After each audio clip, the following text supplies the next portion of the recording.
O número de crianças diagnosticadas com TDAH, transtorno de déficit de atenção e hiperatividade, vem crescendo nos últimos anos. Mas será que esse diagnóstico é correto? Para falar sobre as causas, os motivos e como é feito esse diagnóstico, eu estou com duas professoras no estúdio. A professora mestre Raquel Tizey, que é psicóloga, e a professora Marlene Zutin, que também é mestre e pedagoga. Professora Raquel, o que é o TDAH?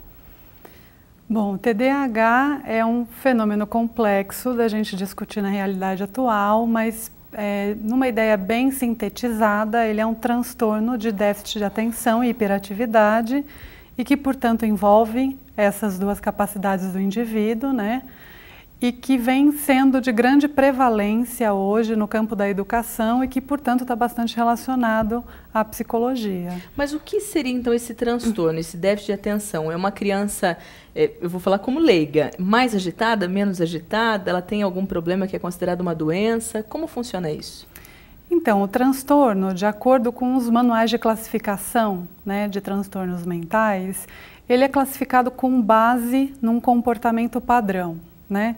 Então, seria uma conduta para além daquela que é esperada de atividade e dificuldades de atenção, que normalmente prevalece em crianças e adolescentes, né? Mas que já vem sendo diagnosticado em adultos, que comprometem normalmente a atividade diária. Né? Consequentemente, isso aparece bastante na escola. Mas esse comprometimento, então, pode ser uma criança que não consiga acompanhar os demais colegas ou ela esteja além. Ela faz coisas além dos colegas. Normalmente, a dificuldade é diagnosticada exatamente porque ela não consegue acompanhar o ritmo das crianças, o ritmo esperado para crianças da mesma faixa etária. Certo. Isso pode ou não comprometer o desempenho escolar, né? Mas o que vem sendo tratado é que normalmente isso vem comprometendo o desempenho escolar da criança. Certo. E em qual idade normalmente aparece?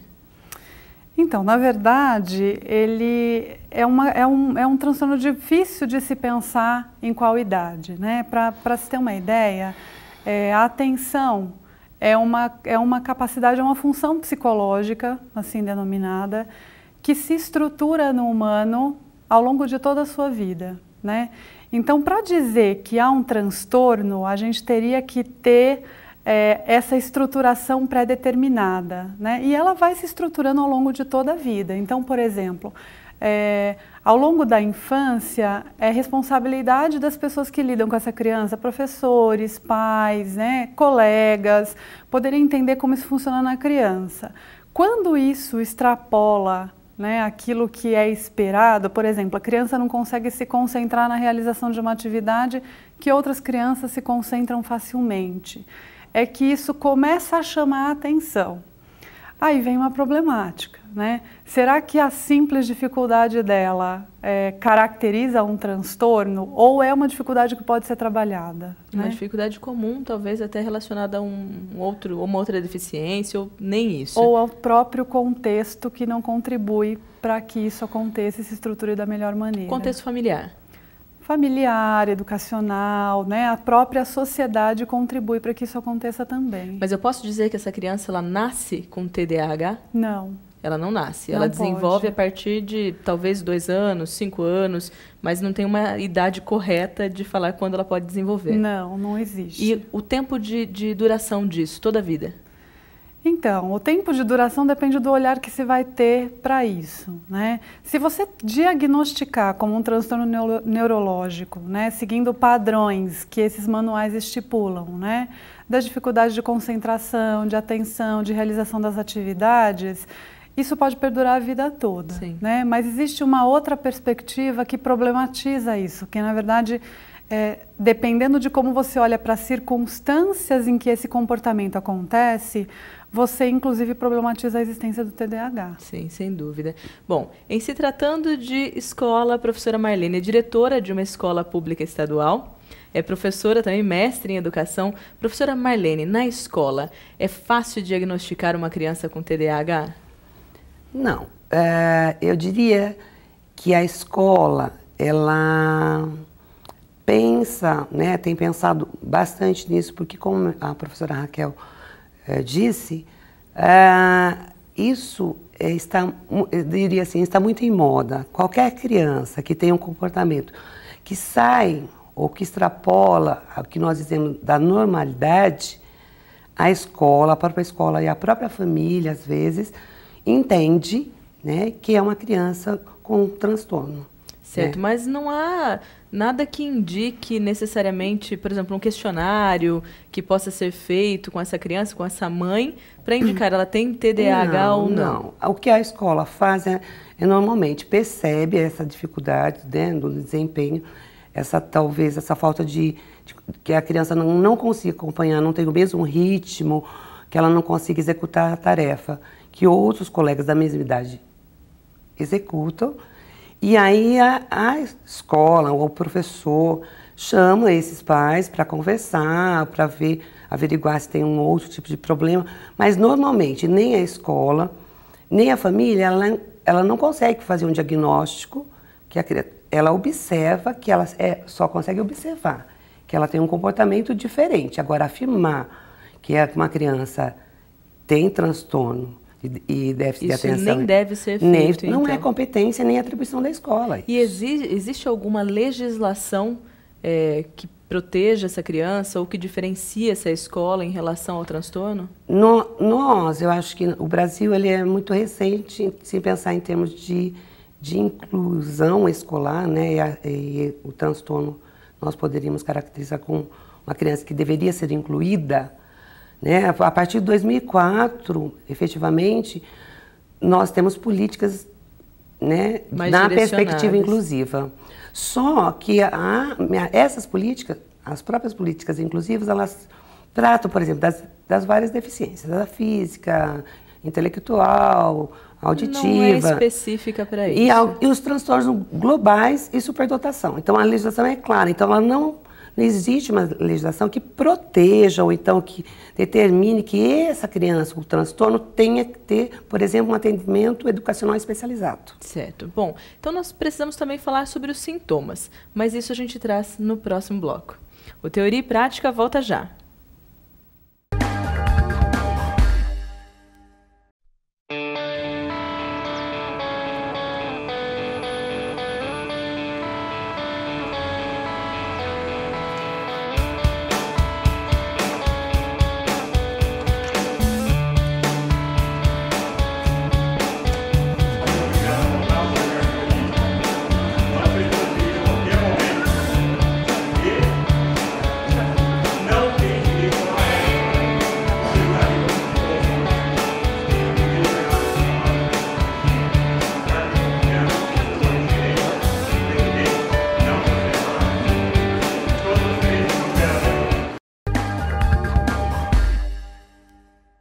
Estamos de volta com o Teoria e Prática. Professora Marlene, é bastante comum, pelo menos o que eu ouço por aí, uma criança que é mais agitada. É comum a mãe já dizer, meu filho é hiperativo. Isso é real? As mães estão, de fato, falando isso sem pensar? É um diagnóstico? Como funciona isso na prática da escola?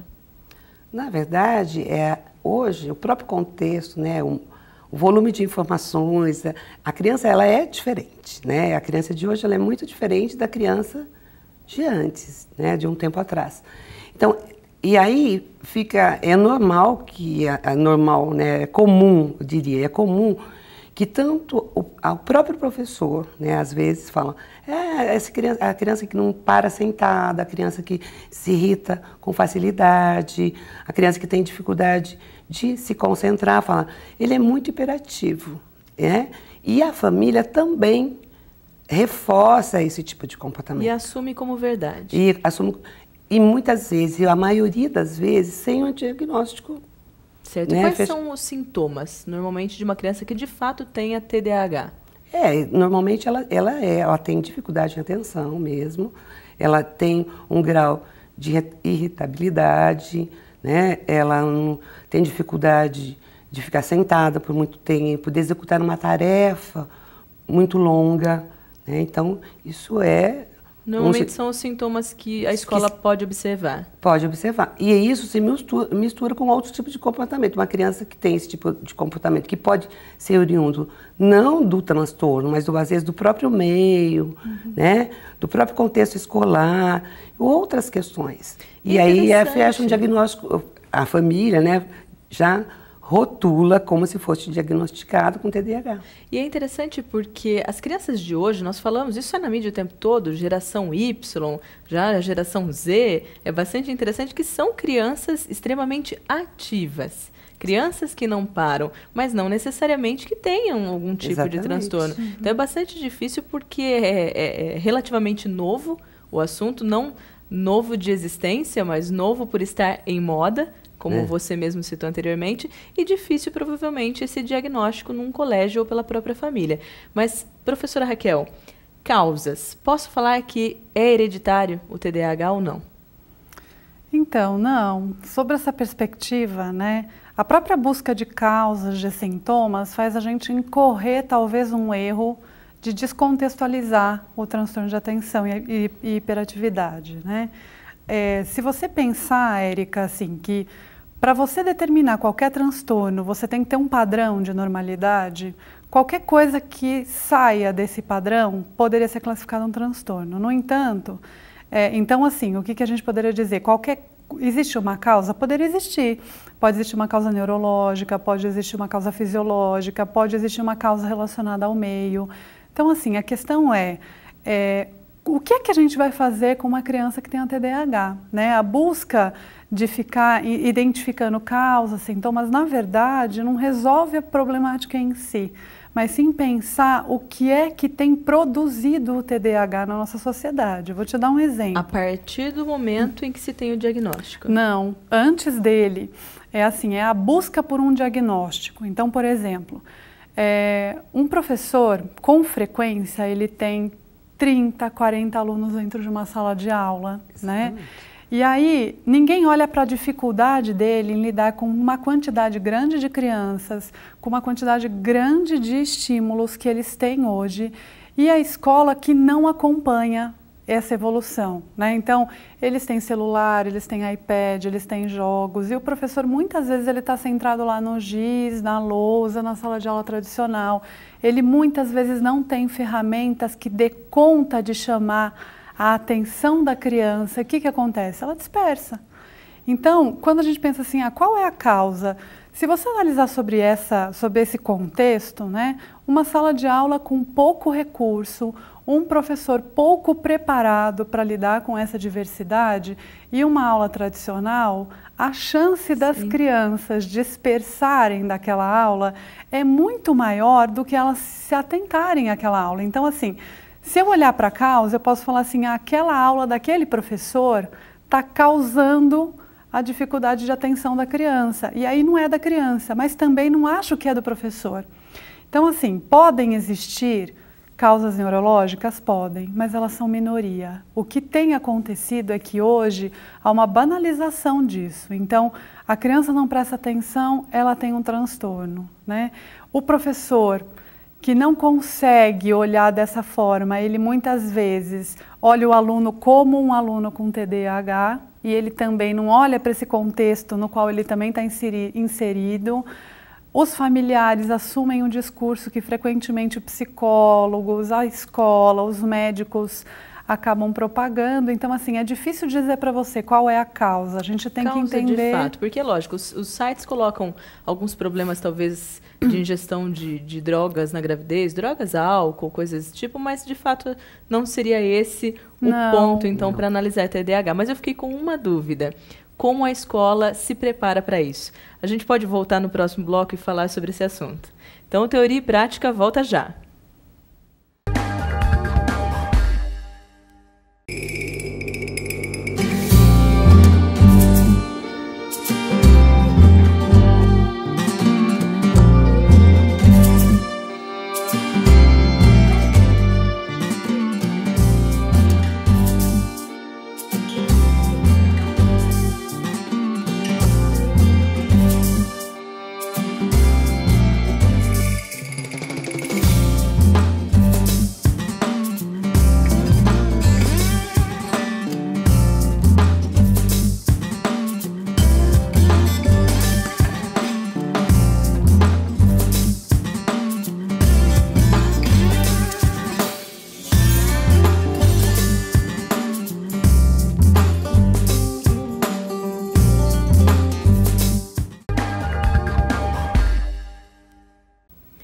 Estamos de volta com Teoria e Prática. Professora Raquel, vários sites apontam diversas causas, entre gravidez, excesso, como eu falei anteriormente, de drogas, ou até exposição a chumbo, né? Algumas questões até que já foram descartadas, aspartame, questões ligadas à tireoide. Então, assim, isso pode ser descartado. É um exagero? Posso considerar assim? Não dá para dizer que isso pode ser descartado, porque eu não conheço especificamente essa área, né? Mas dá para dizer que essa causa isola fatores contextuais importantes que produzem o problema. Principalmente relacionados à psicologia. Sim. Certo. E aí, professora Marlene, na escola, a professora Raquel disse anteriormente que talvez, não que a culpa seja ou dessa criança ou desse professor, não culpabilizando nenhum desses dois, né, dessas duas pessoas, mas esse professor está preparado para a concorrência, que eu chamaria até de desleal, de uma aula, talvez didática, o formato da aula, com os equipamentos tecnológicos que ele tem acesso? Não, a escola não está preparada, né? A escola, historicamente, nós vivemos ainda uma escola, basicamente, do século passado, num contexto totalmente diferente. Então, a escola, o processo de ensinar, o processo de ensino-aprendizagem, ele não acompanhou, né, todo o ritmo da sociedade do conhecimento, da tecnologia. O professor ainda trabalha com giz e lousa, e a própria formação do docente. Ele não é preparado, ele não tem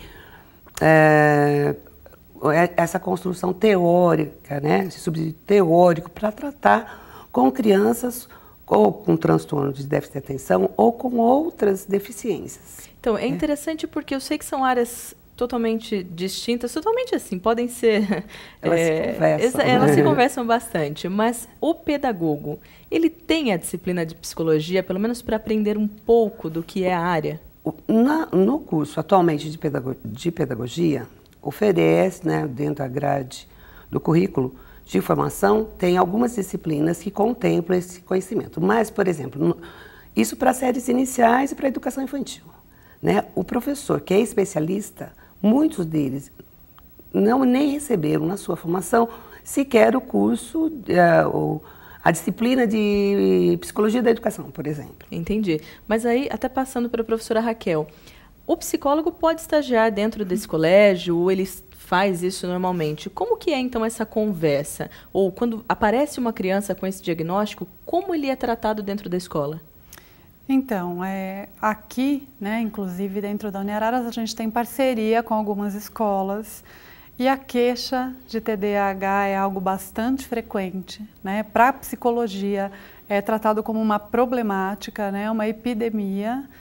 E, na verdade, a atuação do psicólogo escolar diante dessas queixas, assim como outras, né, mas principalmente diante dessa, é de problematizar junto ao professor maneiras de lidar com essa criança, por que é que ele acha que a criança tem TDAH, quais estratégias o professor vem utilizando. Então, para citar um exemplo, é muito comum quando, assim, do primeiro mês de aula, a gente recebe na clínica de psicologia crianças encaminhadas com TDAH. E aí, o papel do psicólogo é ir problematizar junto à escola, quer dizer, quais são as estratégias que o professor tentou nesse um mês que faz com que ele já tenha um diagnóstico de TDAH, se na própria literatura isso é bastante complicado de ser diagnosticado. Sem dúvida. Então, o trabalho do psicólogo junto ao professor na escola é para debater, para auxiliar, porque a gente sabe que o professor é despreparado, né? Ele precisa de apoio para lidar com isso. Na psicologia, essa é uma problemática bastante frequente, a gente problematiza muito isso, mas também não dá para garantir que todo psicólogo pense dessa forma, mas vem sendo uma questão amplamente debatida no campo da psicologia. E aí, eu tenho um dado aqui até, uma reportagem da Associação Brasileira do Déficit de Atenção, em que as políticas públicas no Brasil ignoram crianças com TDAH e com transtornos de aprendizagem. É lógico que, na verdade, a política pública ela ignora diversas coisas, principalmente no que diz respeito à educação. Eles tentam evoluir com isso constantemente. Mas deveriam ter uma atenção maior, na sua opinião? Na minha opinião, sim, né? O problema de políticas no Brasil, na verdade, a gente tem políticas muito boas, né? Outras nem tanto, mas a questão é que como elas são elaboradas, como elas chegam dentro da sala de aula, como a Marlene tinha mencionado, a questão, por exemplo, do que o que você classifica uma criança com TDAH, né? Ou com qualquer outro tipo de transtorno, com qualquer outro tipo de necessidade especial, ela precisa estar dentro da escola. A política Sim. garante que ela tenha o direito à educação. A questão é essa, é o dia a dia. A política existe muito longe da realidade do professor, né? Não existe um auxílio efetivo para ele poder aplicar a política no dia a dia dele. Bom, eu também tenho uma curiosidade, que acredito que seja de muitas pessoas, quem normalmente faz o diagnóstico dessa criança, quem medicaliza, se pode, se não pode, mas então eu chamo isso para o próximo bloco. Então, teoria e prática, ele volta já.